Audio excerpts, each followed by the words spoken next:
j'espère que vous allez bien, enfin j'espère que vous allez le mieux possible avec cette nouvelle annonce de confinement.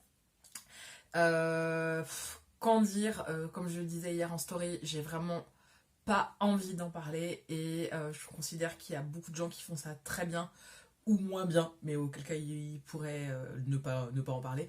Donc je vais continuer à faire ce que je sais faire, c'est-à-dire à vous parler de cérémonie, à vous parler d'amour, à vous présenter des lectures que j'aime encore aujourd'hui, évidemment, et en fait je vais faire comme beaucoup de gens, je vais attendre que ça passe, je vais trouver des solutions pour occuper mon temps et pour occuper mon entreprise. Et voilà, tout simplement. Donc, en fait, juste reconcentrons-nous, parlons d'amour. Et honnêtement, je me suis dit que j'avais juste envie de vous lire un peu de poésie, parce que la poésie, ça marche quand même toujours.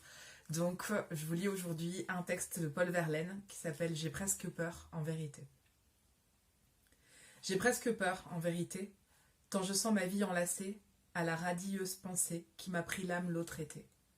Tant votre image, à jamais chère, habite en ce cœur tout à vous, mon cœur uniquement jaloux de vous aimer et de vous plaire.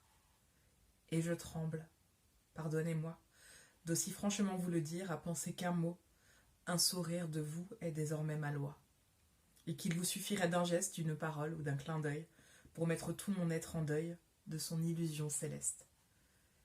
Mais plutôt, je ne veux vous voir, l'avenir dût-il m'être sombre et fécond, en peine sans nombre qu'à travers un immense espoir. Plongé dans ce bonheur suprême, de me dire encore et toujours, en dépit des mornes retours, que je vous aime, que je t'aime.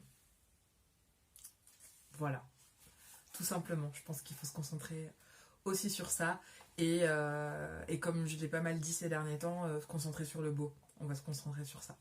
Je vous souhaite un bon week-end de confiné. Je souhaite bon courage à tous les gens qui travaillent dans le secteur de la santé et tous les métiers qui sont obligés de continuer à aller travailler. Et je vous dis à la semaine prochaine pour une nouvelle lecture.